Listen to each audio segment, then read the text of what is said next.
शरणमसि सुराणां सिद्धविद्याधराणां मुनितनुजनराणां व्याधिविपीडितानां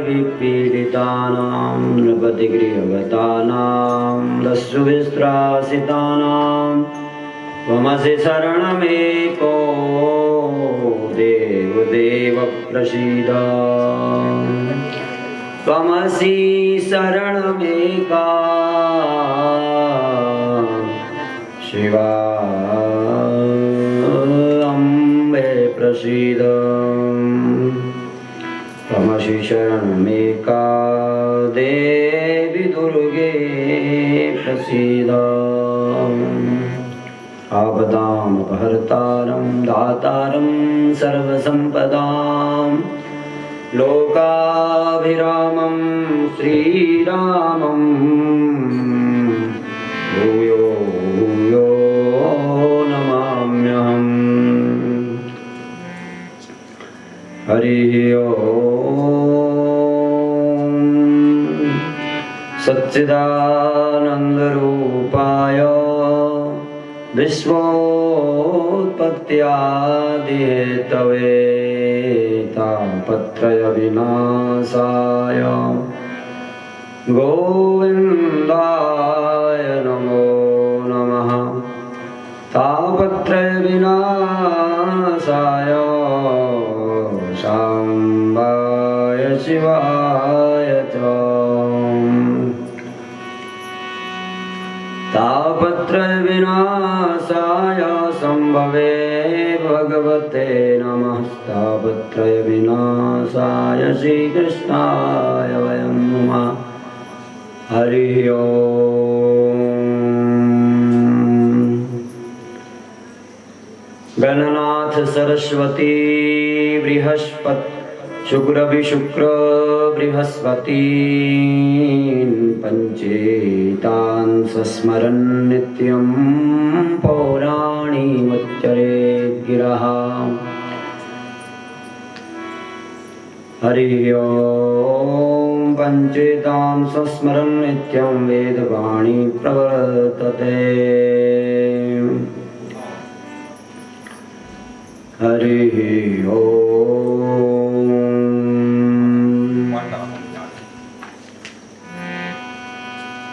यस्य निःश्वसितं वेदाः यो वेदेभ्योऽखिलं जगत् निर्ममेतमहं वन्दे विद्यातीर्थमहेश्वरम्। निर्ममेतामहं वन्दे विद्यातीर्थमहेश्वरीं सरस्वतीम्।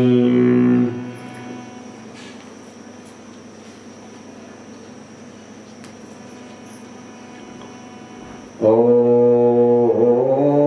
नारायणं नमस्कृत्य नरं चैव नरोत्तमं देवीं सरस्वतीं व्यासं ततो जयमुदीरये।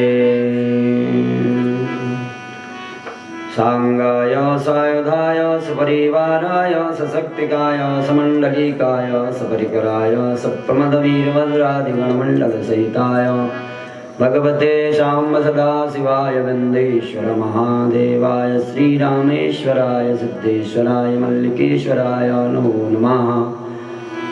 सर्वेभ्यो शिवगणेभ्यो नमो नमः। शुद्धिबुद्धिशूलाभसहिताय श्रीमन्महागणाधिपतये नमो नमः। पुनश्च भूयोऽपि नमो नमः। गजानन सटानन भगवान की जय। पराम्बा भगवती जगज्जननी माता की जय। दंडेश्वर महादेव की जय। दंडेश्वरी माता की जय। मल्लिकेश्वर महादेव की जय। मल्लिकेश्वरी माता की जय। जगदम्बा मैया की जय। आनंद कंद सच्चिदानंद भगवान की जय। परम भागवतों की जय। समस्त नाग महाराज आदि समस्त भगवत भक्तों की, शिव भक्तों की, आज के आनंद की, श्री शिव महापुराण की जय जय श्री राधे। नमः पार्वतीपतये हर हर महादेव। कल की सत्संग शिव पुराण सत्संग कथा चर्चा में हमने साधन, साध्य और साधक की चर्चा की। साधक कैसा होना चाहिए, साधन क्या होना चाहिए और सर्वश्रेष्ठ सरलतम साधन क्या है आज के लिए, इस बात की हमने चर्चा की। उसी से आगे बढ़ते हुए शिव महापुराण के अनुसार जो मुनियों ने पूछा था कि मननम कीदृशम ब्रह्मन् श्रवणम चापि कीदृशम, मनन कैसा होना चाहिए, श्रवण कैसा होना चाहिए। मनन करना भी एक भक्ति है, श्रवण करना भी एक भक्ति है। भक्ति के अनेक प्रकार हैं और उनमें ये कथा सुनना भी एक भक्ति है। अगर हृदय से सुनी जाए और हृदय में धारण की जाए, उसको सदा याद रखा जाए, उसकी चर्चा की जाए और उसका लाभ दूसरों को भी दिया जाए, अपने इष्ट मित्र बंधु बांधव और अपनी संतानों को भी वैसा भाव भक्ति का संस्कार दिया जाए, तो वह श्रवण भक्ति सफल हो जाती है। तो श्रवण भक्ति को सफल बनाने के लिए इस प्रकार का प्रयास, कोशिश करनी चाहिए। हम सबको भी ऐसी कोशिश करनी चाहिए। कीर्तनम वा कथम तस्य कीर्तेत यथा दुखम। तो श्रवण, मनन और कीर्तन तीन बात है। श्रवणम कीर्तनम विष्णु स्मरणम पाद सेवनम, ये 9 प्रकार की भक्ति हम रामायण में भी चौपाइयों के रूप में भी हम उसको पढ़ते हैं। प्रथम भगति संतन कर संगा, दूसरी रतिमम कथा प्रसंग। तो कथा प्रसंगों में भी रुचि होना, रति का मतलब सबसे अधिक प्रेम होना, प्रगाढ़ प्रेम, सुदृढ़ प्रेम, इसको कहते हैं रति। तो दूसरी रति मम कथा प्रसंगा।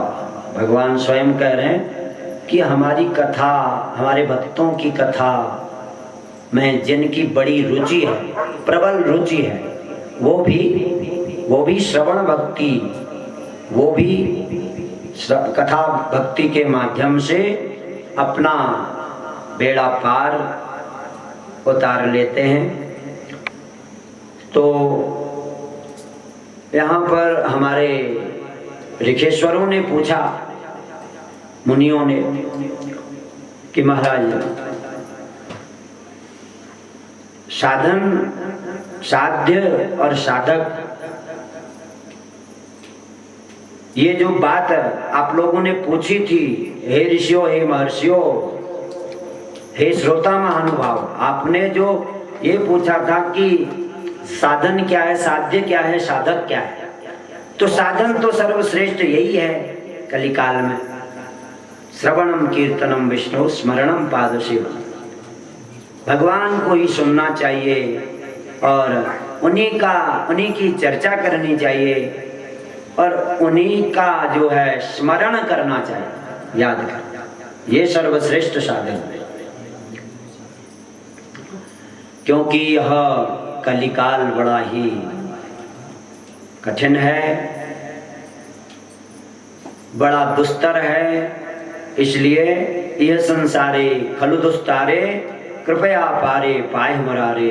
इसलिए भज गोविंदम भज गोविंदम गोविंदम भज मूढ़मते।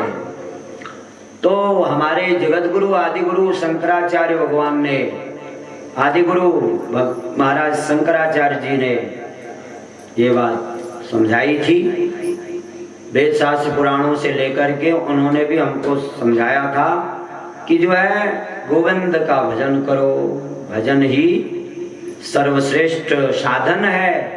साधन का मतलब उपाय है। किसका उपाय है? परम शांति का, परम आनंद का, इस जन्म मरण के बंधन से मुक्त होने का और परम पद की प्राप्ति का, परम शांति की प्राप्ति का जो उपाय है वह हरि कथा, हरि चर्चा, हरि भजन में मन को, मन की डोर को भगवान के कथा में लगा देना, उस डोर को कथा भगवती के चरणों से सदा सदा के लिए बांध लेना, ये सर्वश्रेष्ठ सरल, अति सरल उपाय है। आज कलिकाल के लिए विशेषकर, और युगों में तो बड़ी बड़ी तपस्याएं करते थे हमारे ऋषि मुनि महर्षि लोग, वो तपस्या हम लोग नहीं कर सकते हैं। तो हमारे लिए उद्धार का एकमात्र उपाय है कि हम यथाशक्ति सदाचार का पालन करते हुए, यथाशक्त सदाचारी रहते हुए, अपना खान पान रहन सहन आदि शुद्ध विशुद्ध बनाते हुए हम भगवान का भजन कर लें, कथा में रुचि लें, कथा सुनें और कथा का मनन भी करें, दूसरों को भी सुनाएं, उसकी चर्चा भी करें और उसको अधिक से अधिक, अधिक से अधिक, सबसे अधिक महत्व उसको दिया करें मन से। ये निर्णय कर लें कि यही साथ देने वाली चीज है और कुछ भी साथ देने वाला नहीं है। न तन न धन कुछ भी साथ नहीं देगा। हाँ, मन भी साथ नहीं देगा, लेकिन मन साथ तब देगा जब वो कथा को साथ लेकर चलेगा, तब यह मन साथ देगा हमारा। नहीं तो तन मन धन अनजन जीवन कुछ भी साथ देने वाला नहीं। सभी साथ छोड़ देने वाले। और मन अगर हमने विपरीत दिशा में अपने आप को चलाया तो फिर मन भी हमारी दुर्गति का कारण बनेगा। मन साथ दे नहीं सकता है। मन साथ तो रहेगा लेकिन साथ दे नहीं सकता। साथ तभी देगा जब वह भगवान की कथा को साथ लेकर चले, उनके महामंगल स्वरूप नाम को साथ लेकर चले। तो इसलिए हे ऋषियों, हे महापुरुषों, यही भगवान का नाम ही जो है, उनकी कथा ही जो है, वही एकमात्र सहारा है कलिकाल में। और कुछ भी सहारा देने वाला नहीं है। कुछ सहारा देगा भी तो इस शरीर को दे सकता है, लेकिन हमको सहारा नहीं दे सकता। हमको सहारा तो केवल भजन देगा, केवल भगवत कथा ही हमको सहारा देगा। सौभाग्य से कभी शरीर को सहारा देने वाले लोग तो मिल जाएंगे, परिवार में भी, परिवार से बाहर भी, लेकिन अपने आप को सहारा देने वाला तो न परिवार में मिलेगा न परिवार से बाहर मिलेगा। वो तो केवल भगवान का भजन, भगवान की कथा ही हो सकती है। तो इसलिए उन्होंने सर्वश्रेष्ठ साधन बताया भजन। अस्मिन् साधन महात्म्ये, सूत जी महाराज सौनकादि ऋषियों को सुना रहे हैं, समझा रहे हैं। कह रहे महाराज सौनकादि ब्राह्मणों, आप लोग महान हैं। आप लोगों ने जगत कल्याण के लिए ऐसा सुंदर प्रश्न पूछा है। इस प्रश्न के समाधान से सभी का कल्याण होने वाला है, सभी का उद्धार होने वाला है। इसलिए अस्मिन् साधन महात्म्ये पुरावृत्तं मुनीश्वराः युष्मदर्थं प्रवक्ष्यामि शृणुध्वमवधानतः। पुरा मम गुरुर्व्यासः पराशर मुने सुतः तपश्चचार सम्भ्रान्तः सरस्वत्यास्तटे शुभे। तो यहाँ सूत जी महाराज सौनकादि महापुरुषों को, आदर्श श्रोताओं को सुना रहे हैं। करें देखो महाराज, आपने जगत कल्याण का प्रश्न पूछा है, इसलिए मैं आप जैसे महान श्रोताओं के लिए वो बात अवश्य प्रकट करूंगा, कहूंगा जो मैंने अपने गुरुदेव भगवान वेदव्यास जी से सुना है। युष्मदर्थं प्रवक्ष्यामि शृण्वध्वमवधानतः। कहा महाराज आप लोग ज्ञानी हैं, ध्यानी हैं और सब कुछ जानने वाले हैं, फिर भी जो कथा सुनने सुनाने की मर्यादा है, इसके लिए मैं अवश्य आपसे निवेदन करूंगा कि आप लोग तो विद्वान हैं, महान हैं, परंतु ये एक कथा सुनने वाले की महान मर्यादा है कि उसको सावधान होकर सुनना चाहिए। वह लापरवाही से न सुने, इधर उधर मन लगाकर और कथा सुनने का और अपराध न करे, उसको पूर्ण रूप से सावधान होकर के ही कथा को सुनना चाहिए, अपनाना चाहिए। तभी आप जैसे विद्वानों को भी कथा का रस मिलेगा। रस तभी मिलेगा जब हम रसिक बने। तो इसलिए कथा को सुनने के लिए हमको कहा गया कि रसिक बनो, भावुक बनो। भावना होनी चाहिए, ज्ञान वैराग्य भक्ति की भावना होनी चाहिए और भाव और रसिक भी होना चाहिए, मतलब कथा से लगाव होना चाहिए, जुड़ाव होना चाहिए। कथा को ही अपने जीवन का सार समझना चाहिए, कथा को ही भवसागर को पार करने वाली नैया समझना चाहिए। वो तो है ही है, परंतु हम नहीं समझ पाते। सुनने सुनाने वाले आजकल के नहीं समझ पा रहे हैं हम, लेकिन वो सचमुच में वही एकमात्र नाव है हमें पार लगाने वाली। अब उसको हमने नहीं अपनाया, उस नाव को हमने सुरक्षित नहीं रखा अपने हृदय में, मन में, उसके प्रति हमारी रुचि नहीं हुई, तो फिर वो हृदय में रह भी नहीं सकती है।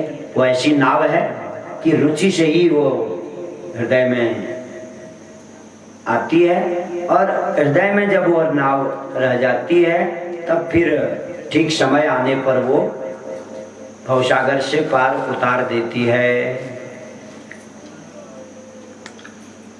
शिव नाम तरीम प्राप्य संसाराब्धिम तरन्ति ते। शिव नाम तरीम प्राप्य, शिव भगवान शिव की कथा, उनके परम मंगल स्वरूप नाम, महामंगल स्वरूप जो नाम है, वो भवसागर को पार कराने की सुंदर सी नावें हैं। और ये शरीर को भी, मनुष्य शरीर को भी भवसागर पार उतारने की नाव ही कहा गया है। नरतन भव बारिधि कहाँ बेरो, सन्मुख मरुत अनुग्रह मेरो। रामायण के चौपाई में ये बात कही गई। नरतन भव बारिधि कहाँ बेरो, सन्मुख मरुत अनुग्रह मेरो। भगवान ने कहा, स्वयं भगवान कह रहे हैं कि ये शरीर, मनुष्य शरीर हमने तुम प्राणियों को, तुम आत्माओं को ये नर शरीर जो दिया है, ये भवसागर पार उतारने वाली एक सुंदर नौका है, सुंदर नाव है। इसका सही समय पर सही उपयोग करना आना चाहिए। और वो कैसे आएगा? सत्संग से आएगा, भजन में रुचि रखने से आएगा, साधु ब्राह्मण संत विद्वानों के प्रति आदर और श्रद्धा भाव भक्ति रखते हुए उनकी संगति करने से, उनके साथ उठने बैठने से, उनका उपदेश सुनने से ये बात बनेगी।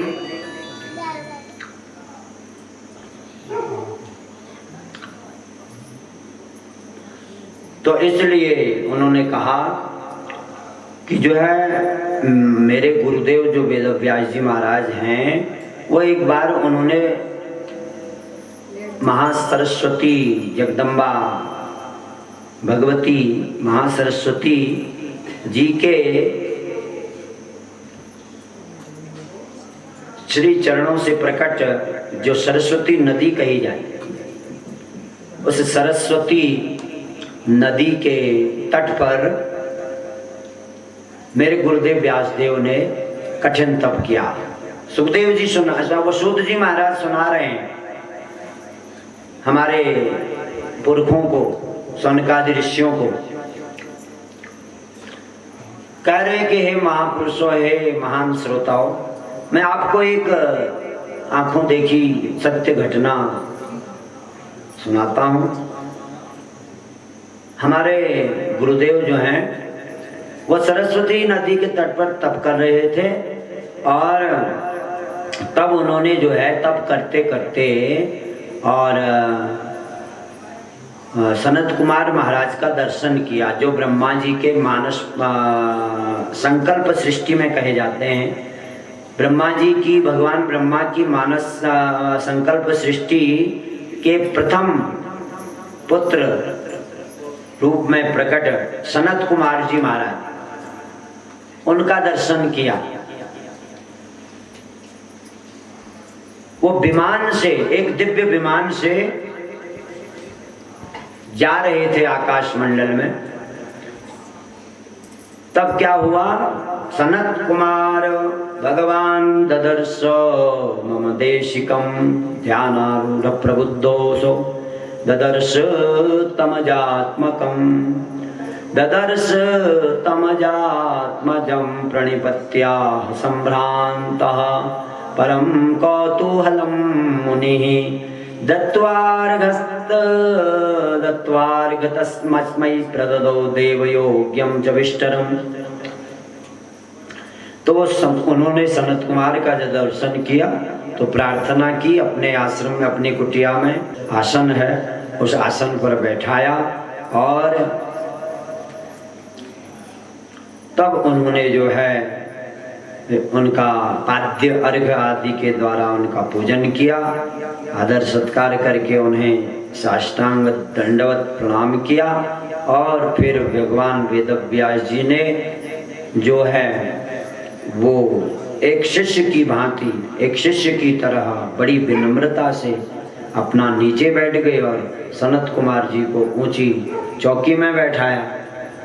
तो इस प्रकार हाथ जोड़कर वो बैठ गए। तो सनत कुमार जी वेदव्यास जी के इस अद्भुत आनंददायक व्यवहार से बड़े प्रसन्न हुए और उन्होंने बहुत प्रेम से और बड़ी ही गंभीरता से एक बात कही।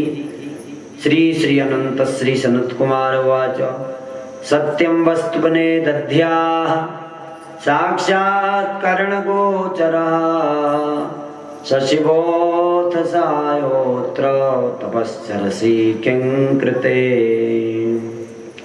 सशिवोऽथ सहायोऽत्र तपश्चरसि किं कृते सत्यं वस्तुमुने दध्याः साक्षात् करणगोचरः सशिवोऽथ सहायोऽत्र तपश्चरति चरसि किं कृते एवमुक्तः कुमारेण प्रोवाच स्वाश्रयं मुनिः धर्मार्थ काम मोक्षाश्च वेदमार्गैः कृतादराः।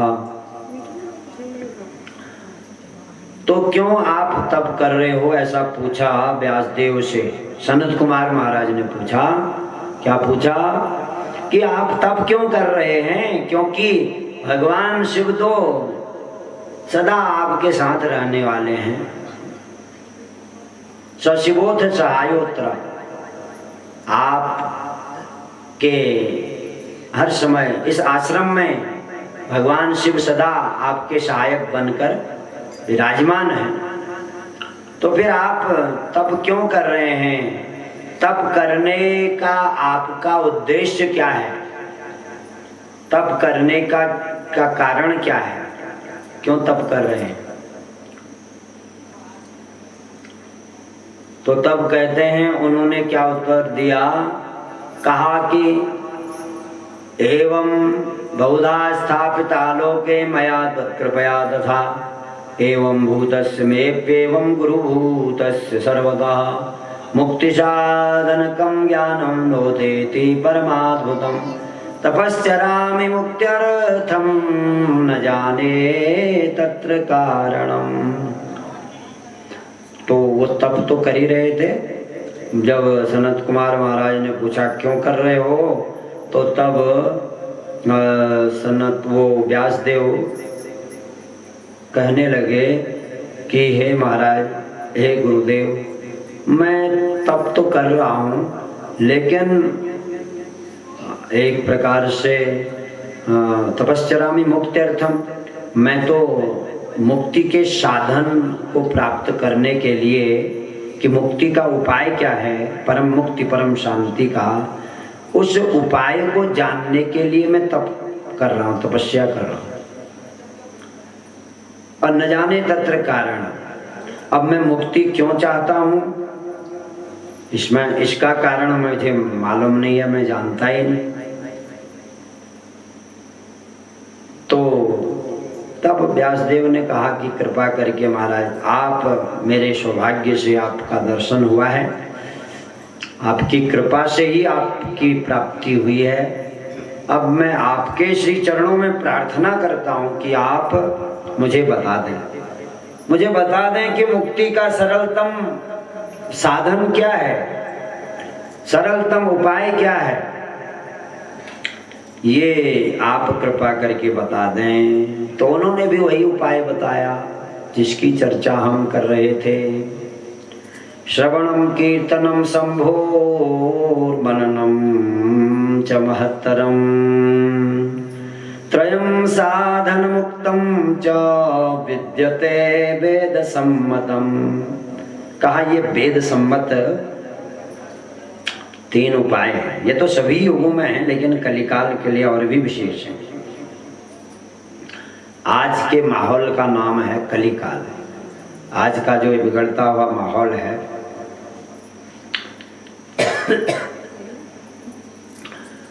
हजारों कथाएं सुनने के बाद भी श्रोता भक्ताओं पर कोई असर नहीं पड़ता है और उनके हृदय में कोई परिवर्तन नहीं होता है।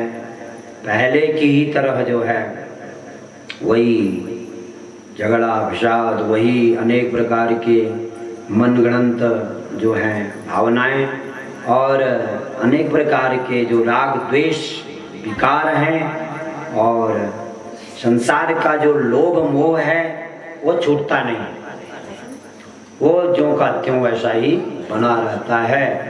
जो उन्होंने सुनाया वो सब भूल जाते हैं, सुनने वाला भी भूल जाता, सुनाने वाला भी भूल जाता, तो बड़ी गड़बड़ है। अब ये हम लोगों में जो इस प्रकार का ये दोष आ गया है, हमें मानना पड़ेगा कि ये दोष तो आ ही गया है।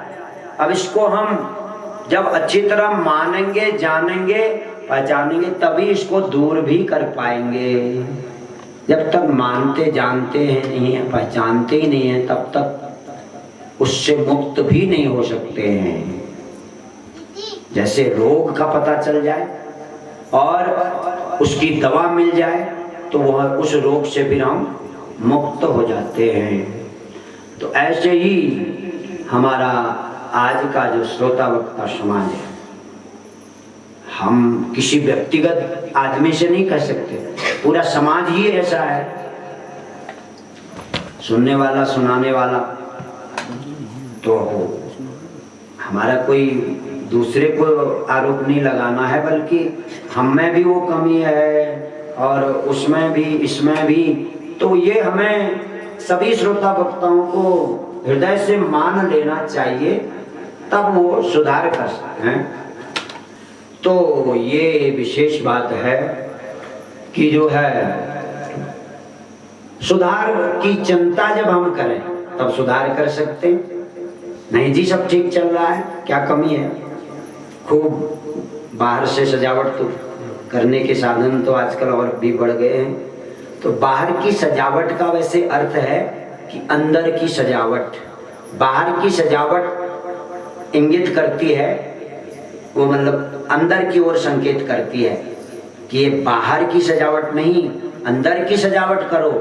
इसलिए बाहर की सजावट को करने का एक वो प्रचलन चला है कि बाहर से सजाओ, बढ़िया मंडप बनाओ, फूल लगाओ और ये झड़ियाँ लड़ियाँ सब लगाओ। तो ये जो है ये जो बाहर से सजावट की जाती है, इसका अर्थ है अंदर की सजावट। तो अंदर की सजावट ज्ञान वैराग्य भक्ति से ही हो सकती है। तो उसको बताने के लिए ये बाहर की सजावट हमको उपदेश करती है, मौन उपदेश करती है।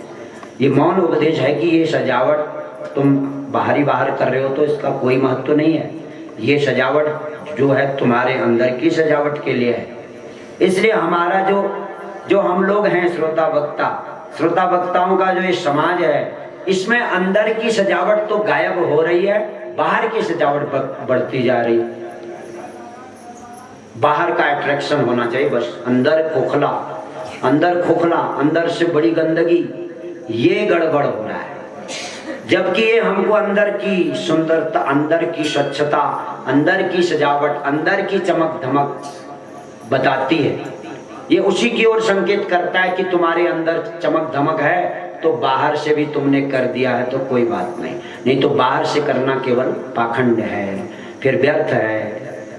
क्योंकि जो इसका उद्देश्य है वो तो तुमने माना नहीं, तो तुम दिखावा कर रहे हो, तो तुम केवल प्रदर्शन कर रहे हो, दर्शन नहीं कर रहे हो। प्रदर्शन का अर्थ बन जाता है दिखावा, और दर्शन का अर्थ कि अपने अंदर भी है। इसलिए अंदर है तो बाहर होने में कोई हर्जा नहीं, बाहर कर लो फिर जितनी सजावट करनी है, क्योंकि अंदर तो है ही है। अंदर की सजावट को बताने के लिए ही तो बाहर सजावट कर रहे हैं। तो ये इस बात पर हमारे श्रोता वक्ता समाज में और जो कथा के आयोजक कमेटियां हैं जगह जगह, उनमें इस बात का कोई ध्यान नहीं रहता है, बोध नहीं रहता है। वो कई बार सुन भी लेंगे तो सुनने का अनसुना कर देंगे, या फिर सुनेंगे ही नहीं, समझेंगे ही नहीं, उस पर ध्यान नहीं। जी ये जो चल रहा है वही ठीक है। तो इस प्रकार का और लापरवाही जिसको कहते हैं, प्रमाद समाज में भरा हुआ है, उसको उपदेशों से भी दूर करना मुश्किल है। क्योंकि उपदेश भी उसको किया जाता है जिसके हृदय तक उपदेश पहुँचे, उस पर असर करे, उसके लिए उपदेश है, कथा है। साधारण लोगों के लिए कथा का भी कोई विशेष प्रभाव नहीं पड़ता, क्यों वो कथा में उनकी जो अभिरुचि है, लगाव है, और उनका जो हृदय से प्रेम है, हार्दिक प्रेम, वो होना चाहिए। तब वो उपदेश को ग्रहण कर सकते हैं, कथा को ग्रहण कर सकते हैं। तो ग्रहण की शक्ति समाप्त हो गई, सजावट अंदर की समाप्त हो गई, तब बाहर की सजावट बढ़ गई।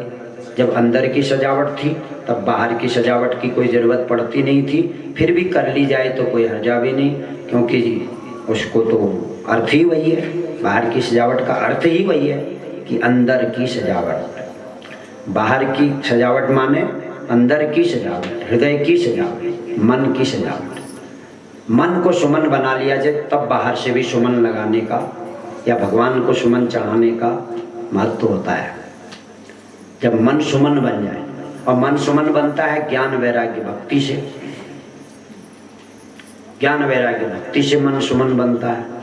सुमन मन फूल भी होता है, और सुमन मन सुंदर मन भी होता है। सुंदर मन ज्ञान वैराग्य भक्ति भाव से परिपूर्ण जो मन, उसको सुमन कहते हैं। मन एवं मनुष्याणाम कारणम बंध मोक्षयो। मन ही मनुष्यों के बंधन मोक्ष का कारण है। ये हम भागवत पुराणों में, सभी पुराणों में सुनते हैं। तो यहाँ पर चर्चा चल रही है साधन की। साधन धाम मोक्ष कर द्वारा, पाए न जेई परलोक संवारा। सो परत्र दुख पावही, सिर धोनी धोनी पछताए। काल ही कर्म ही ईश्वर ही, मिथ्या दोष लगाए। ये जो हमारा रामचरितमानस है,